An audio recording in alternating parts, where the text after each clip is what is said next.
I've done some work on artificial intelligence. So, first of all, there is a disclaimer. The disclaimer is that nowadays, when people say technology, more often than not, they mean information technology. And when IT professionals or academicians talk about artificial intelligence, they refer to use of certain jargon or certain software features which are in vogue in their parlance and publications. For example, most of the courses on AI today, they end up teaching you some language of programming, which is Python. Now, Python is a programming language. Okay, you can use it to develop AI algorithms is one part, but then it is not AI. So under the name of AI, people are selling anything actually. So that is another thing. And when people say machine learning, generally they are not referring to machine tools. By machine, they mean computers. In our program for today, technology shall mean manufacturing technology in core engineering, and machine shall mean industrial manufacturing machinery and related systems. We are industry people, we'll talk in terms of industry. We don't care about what IT people do and what academicians do in universities. Okay. So, although attempt has been made to explain some jargon, but by no means the definition and scope of AI or ML have been restricted by those. This is artificial intelligence. What you understand by artificial intelligence is what has been pursued by universities for academic purpose, and more often than not, it has been research for the sake of research. I mean, it has not yielded anything tangible as yet. It is just research for the sake of research. People discover and make some algorithm which can play, whereby computer can play chess with you and things like that. Another aspect is more practical, that is machine learning, where you have algorithms with the ability to learn without being programmed.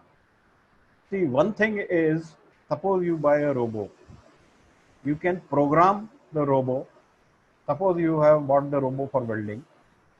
So you teach in the trajectory, you program the trajectory, and it will go on repeating that trajectory job after job. So it will keep welding in the same way. But there can be practical situation that job to job, the welding seam may not lie at exactly same place. Maybe the arc length can change.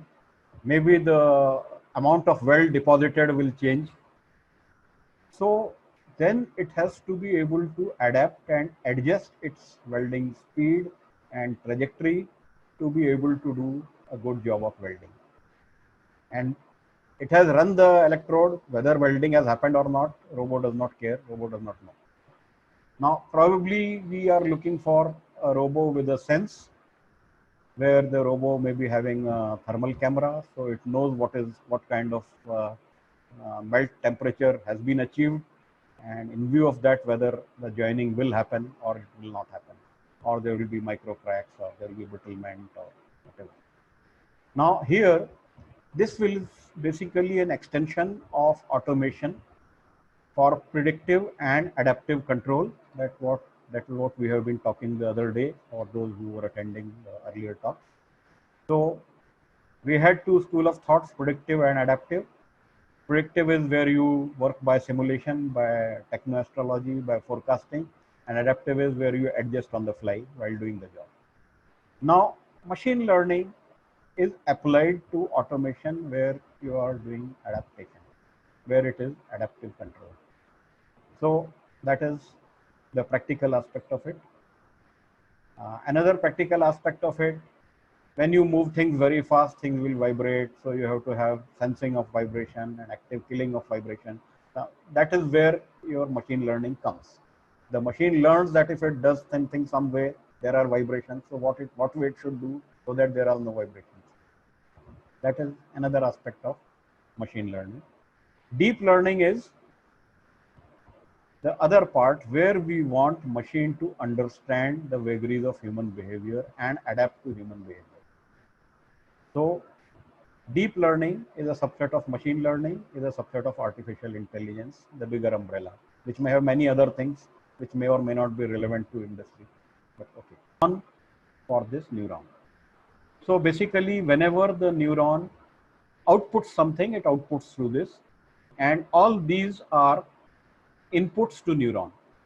Okay, so all these are inputs, and all these which are coming out of this tail or axon, they are all outputs, right? So there are inputs to neuron and there are outputs to neuron, and within this neuron cell, there is intelligence or logic. And logic which is not static, the logic which is dynamic, which learns, grows, adapts, adjusts, evolves. Okay. So what these big words mean, we will see practically. So, and like any cell, it has to have a nucleus and some bare minimum anatomy of cell, whatever living cell is there. I am not going into that. But important is that yes, these hairs are input and these are output. And the neuron is either on or off. If it is on, it is sending some output through these, and all these are carrying some electrical pulses. If it is off, it is sending nothing. And some of those pulses some way are coming through these as input. And inside you can assume that maybe it is something like logic gate. You have number of input A, B, C, D, E, F. Depending on the state of various input, in some condition the output comes, in some condition the output does not come. Like a typical logic gate. Okay. Only thing is, here it is not a fixed logic, that configuration of gate keeps on changing by learning. It keeps on evolving by learning. So relation between inputs and output goes on evolving by the process of learning. Okay. So they have input signals and output and a cell body. So, and this is just like a cable which is insulated, which carries the electrical signal until wherever it should reach. And these ends, some of these ends may get connected back as input, as a feedback. That is possible.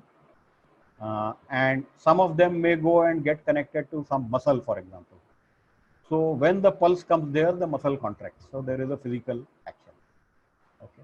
So when the neuron fires and neuron becomes on, it gives the command to a muscle to contract. Okay. And some of these may again be connected to some sensors. And suppose you taste sugar, some pulses will come through some of this, and the cell comes to know that yes, something sweet has come on my tongue. Okay. So these are the kind of inputs and these are the outputs. We'll dwell more about it. But it is all electrical game, much like gate circuit.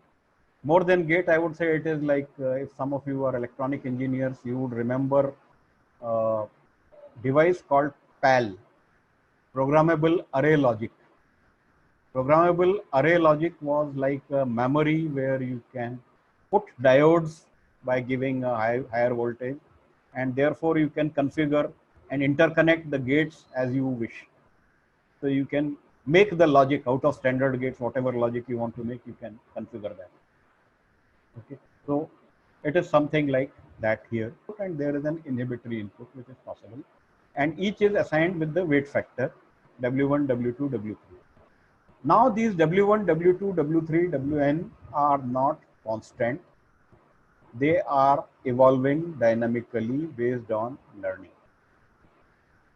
Now it is like this, that suppose many times input number 1 has come, maybe possibly in combination with some others. And out of that, let us say 80% of the time when this has come, actually the neuron has fired, which means that this has come and this has been successful number of times. Now, if that happens, then the value of W, say a cluster of neurons, and there are so many sensors which are giving so many signals, and they are getting some evolution of logic here and some post-processing here. Based on that, for example, in the eye, when we see, what we see is a field of view with intensity map, that light intensity. It is brighter here, it is darker here, things like that. And in camera, we are able to adjust the aperture and contrast. Now, in our human eye, the neurons do that bit of post-processing, and whatever image is falling on our retina,